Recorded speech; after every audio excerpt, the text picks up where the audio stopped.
Bienvenue sur Des Piaves, la chaîne de l'image et du droit. Nous sommes fin octobre 2017. Comme elle en a l'habitude le week-end, Julie Briskman s'offre une balade en vélo. Ce qui n'est pas habituel en revanche, c'est qu'elle se fait doubler par le convoi du président des États-Unis, Donald Trump, quittant le Trump National Golf Club, situé à environ 40 km de la Maison-Blanche.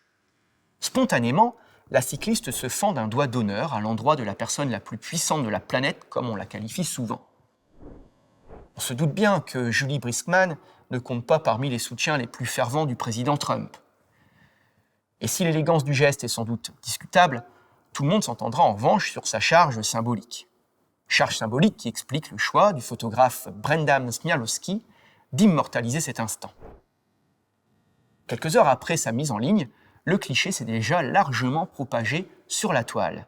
Et assumant totalement la paternité de ce geste provocateur et insultant, Julie Briskman décide de faire de cette photographie l'image de profil de ses divers comptes sur les réseaux sociaux. Revendication, à vrai dire, que goûte très peu son employeur, une entreprise de bâtiment où elle occupe les fonctions de responsable marketing et qui travaille notamment pour le gouvernement et pour l'armée américaine. Décision est donc prise par l'employeur de licencier cette salariée.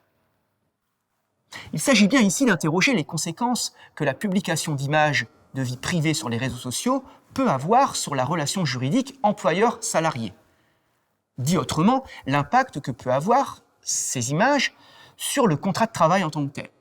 Un tel licenciement serait-il possible en droit français ? Par principe, le droit français est très protecteur de la vie privée du salarié, dans la mesure où un fait tiré de sa vie personnelle ne peut, en lui-même, caractériser une faute qui pourrait justifier un licenciement ou une sanction disciplinaire. Ce principe connaît toutefois un tempérament. Si des faits et gestes de nature privée aboutissent à un manquement du salarié aux obligations découlant de son contrat de travail, alors une faute objective peut être caractérisée à son encontre.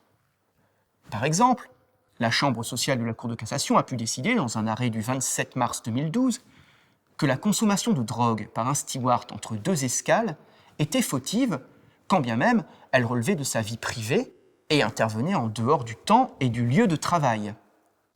Citons la Cour de cassation.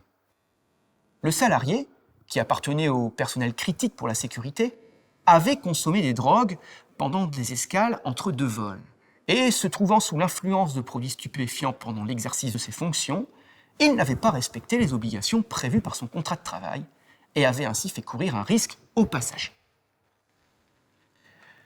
À la vue de cette solution, on imagine donc aisément qu'en droit français, un simple geste d'humeur, aussi disgracieux soit-il, visant à contester publiquement la politique du chef de l'État, échapperait à la critique d'un employeur, dans la mesure où ce geste n'aurait pas de conséquences sur la bonne exécution par le salarié de son contrat de travail. Et pourtant, les choses ne sont toutefois pas si simples. En effet, les faits et gestes privés des salariés peuvent parfois gêner à ce point l'entreprise qu'il pourrait justifier une décision de licenciement non disciplinaire, c'est-à-dire une rupture du contrat de travail pour un motif personnel non fautif. Selon l'expression consacrée par les juges français, on aurait ici affaire à un trouble objectif causé à l'entreprise, laquelle doit, ceci étant, être en mesure de le prouver.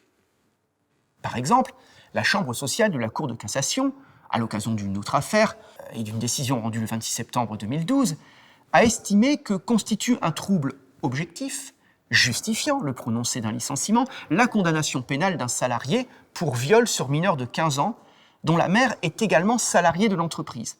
Et ce, dans la mesure où, ouvrons les guillemets, certains salariés de ce service, amenés à côtoyer la mère de la victime, avaient exprimé une forte émotion, et dans la mesure où une cellule psychologique avait été mise en place pour assurer un soutien des salariés du service. En résumé, la publication d'images de la vie privée du salarié sur les réseaux sociaux pourrait occasionner un trouble objectif à l'entreprise et justifier un licenciement si cette dernière parvenait à démontrer, par exemple, que la diffusion de cette image causait une atteinte à sa réputation et affectait ses ventes. Quand on connaît la viralité des polémiques sur les réseaux sociaux et leur capacité à détériorer la réputation des entreprises, l'hypothèse est peut-être amenée à devenir de plus en plus fréquente. Pour en savoir plus, n'hésitez pas à consulter l'excellente contribution de Bernard Bossu sur le site des Piaves. À bientôt!